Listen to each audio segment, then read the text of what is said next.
Hey, my name's Grace and I'm 17 and I have something called Ewing sarcoma cancer. I'm here today to talk about my story and introduce myself.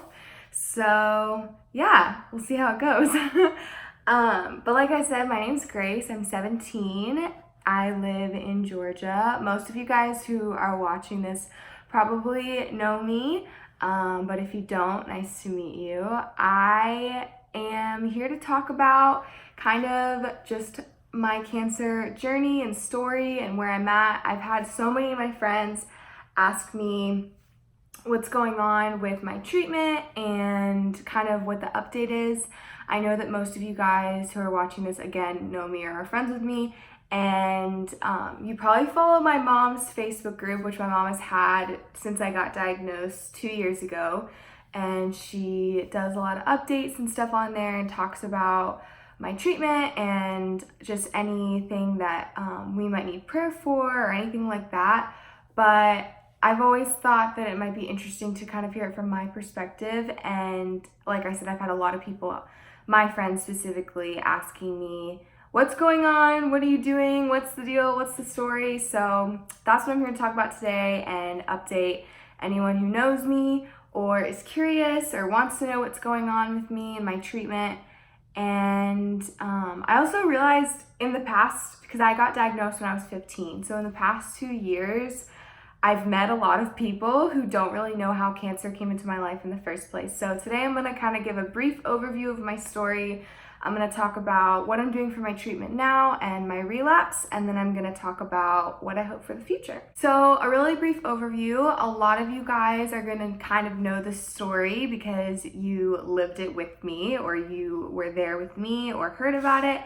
But like I said, I was diagnosed when I was 15. So in May of 2017, I had a dance recital, and about a week before, I was having really, really bad back pain, which I had been struggling with back pain for a while. I was in physical therapy for it. We actually thought that I had like a misplaced disc in my spine because I was starting to have nerve pain, like all the way down to my legs. So I couldn't point my toes.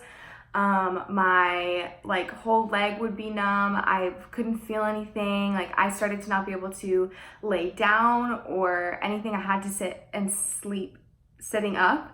And so we didn't really know what was going on. And so I wasn't able to perform in my dance recital. So I was brought into my physical therapist, and she ended up sending me to the emergency room. I ended up getting a chest x-ray, and they saw something called pulmonary nodules. So they just saw a bunch of spots on my lungs, and they were concerned. And so through a couple more days of testing, and we met with some oncologists and a lot of other people, we found out that I had cancer. So I ended up going into emergency surgery to remove the tumor. If my doctor said that if I had been out of surgery for maybe a day longer, so I probably would have been paralyzed because the tumor was pressing on the nerve sac in my spine. I also had little tumors in my lungs because the cancer had metastasized or moved to my lungs, if you don't know what that means. So yeah, we ended up doing chemo. We did chemo for 14 rounds. So I had 14 sessions of chemo, and then I had proton radiation for 6 weeks in Jacksonville, Florida for my back where the original tumor was. And then I had additional lung radiation on my lungs at Emory. So that was my treatment. And then I was declared cancer-free, so to speak. They couldn't really see any disease that they knew was active. They still saw some stuff in my lungs, but they were like, it could be nothing, so we're just gonna take you off treatment and see what happens. So I was off treatment for about a little less than a year.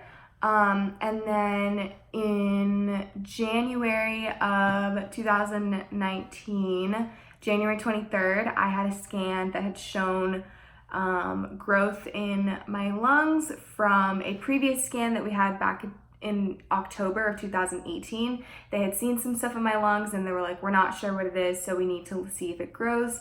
So it did grow, and so they confirmed that it was cancer with another biopsy, and that was done in March.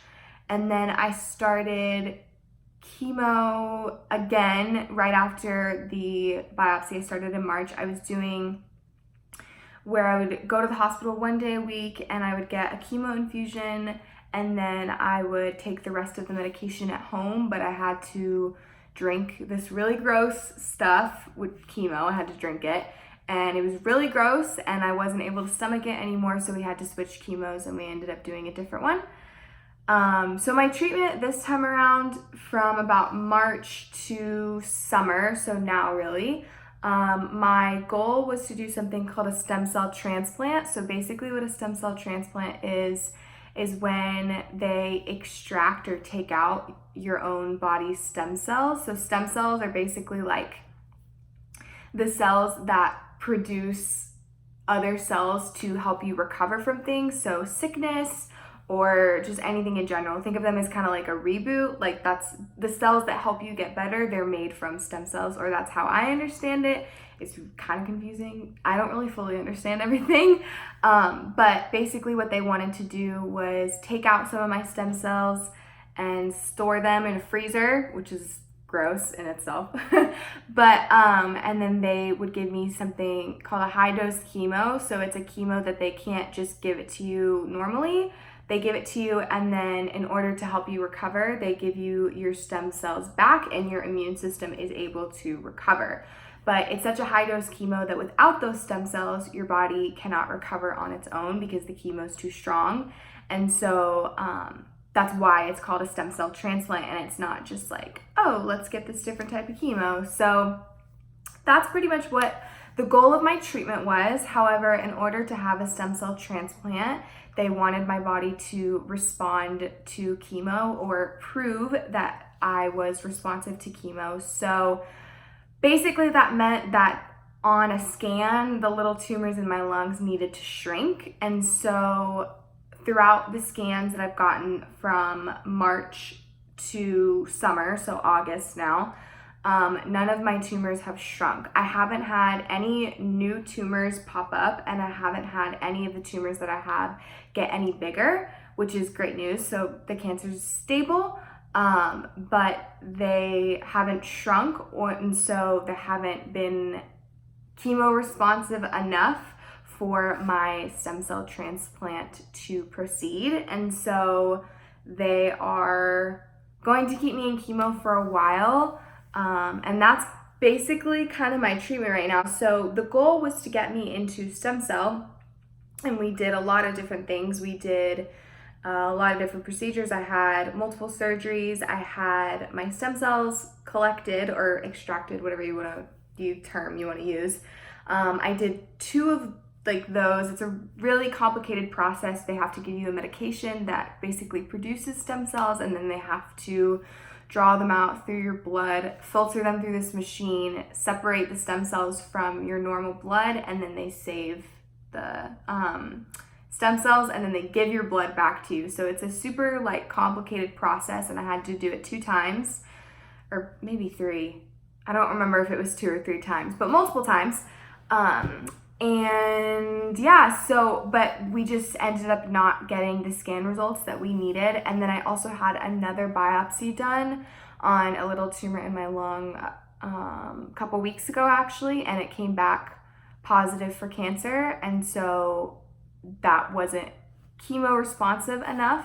It's kind of hard to explain, but basically the stem cell doctor was like, we don't feel that you are ready for this or a good candidate for it right now until we can see on scans that your tumors are shrinking. So the biggest mystery with the type of cancer that I have is sometimes the little tumors can stay there, but they die. And so think of like a flower. This is like the best way that I can think to explain it. So like if a flower dies, like a lot of like eventually like it'll go away, but like when the flower dies, like the substance is still there. It could like lay on the ground or whatever, but like it's the substance, like it's still there, the flower, but it's dead. So it's the same thing. Whereas some cancers, and sometimes with this cancer, but like it'll shrink and shrink and shrink and shrink until it's not there anymore. Whereas other times it just dies and like the mass stays there, but the cancer cells are dead, if that makes sense. But on a scan, there's no way to tell the difference. And so that's just a limit of their technology, unfortunately. So we don't really know if the cancer is dying but staying there and becoming what they would call scar tissue, or if it is really just stable and it's just kind of like chilling and not doing anything. So until they know that for sure, and until they can know that I'm chemo responsive enough, I'm not going to be getting the stem cell transplant. But I'm in chemo and I go into the hospital, or what they call the day hospital. I go in for 5 days every 2 to 3 weeks. I get my chemo and I'm usually home in the afternoon and I just hang out at home. It doesn't make me too sick. I obviously don't feel great, but it's manageable. That's pretty much my life right now, is chemo and just doing other stuff. So I went vegan about a year ago to try and eat healthier, because I've done a lot of research and feel that a plant-based diet is the best way to support a alkaline environment in my body, which just basically means that cancer cells tend to not do as well in an alkaline environment. That has to do with diet. Anyways, but I'm on a plant-based diet, and I also am taking essential oils, and I'm using essential oils a lot, and doing something from the doTERRA protocol currently. So those are just things that I take at home, like vitamins and supplements, and I use essential oils like daily. I just put them on me and stuff.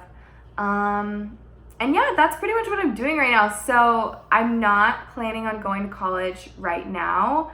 I have always been one to kind of not really fully be interested in college, truthfully, and I kind of wanted to do something else. And because we thought I was going to be getting the stem cell transplant originally, I was going to make decisions about school after I had that transplant, but I'm not getting that anymore. So technically, or at least for right now, so technically I could do some online classes, but I am just not really into it right now. I might change my mind. The way I see it is that school will always be there, and if I decide next semester that I really want to take some classes, I will. I probably won't be going to school though while I'm in treatment, just because that's not the it's just not the wise option for me. So if I did go to school, it would be online. But right now I'm looking into other things and trying to figure out how I'm going to start working again, and that's what I wanted to talk about for the future. So for the future, I'm kind of hoping that I will be able to find some kind of stay-at-home job where I can work from a computer or something like that. I'm not 100% like what I'm gonna be doing all the time, because it's like I need to figure out some things, obviously, since I'm not starting school and I can't really do a normal job right now. I'm in an interesting spot because it's like, so what am I gonna do like in the weeks that I'm off chemo? Because it takes me a couple days and then I pretty much feel okay. Like I said, there is some things that I have to kind of do differently. But for the most part, like I go out relatively often, and I'm able to more because it's summer and not as many people are sick right now. In the winter, it is a lot harder, but right now, like I'm able to go out and like hang out with people and like live my life and stuff. So I'm kind of figuring it out. Like, what am I gonna do? What am I gonna like try and do this coming fall while everyone's starting school or working? So yeah, but like I said, I'm trying to find some jobs online that I could do, and just continuing to take care of myself is really important. So for me, that means eating really healthy and eating a plant-based diet and cooking and eating whole foods, and just focusing on other ways that I can support my body, like through exercise and resting and essential oils and natural things and whatever. One thing that I want for the future is to get my story out there. I feel like the Lord has given me a passion for talking about what I'm going through so that I can kind of encourage other people. And I also think it's therapeutic for me to talk about what I'm going through so that I can kind of get over any insecurities or shame that not shame, but like just things that I'm nervous about. It's weird to be a teenager and to be 17 and have cancer. That's not a normal thing.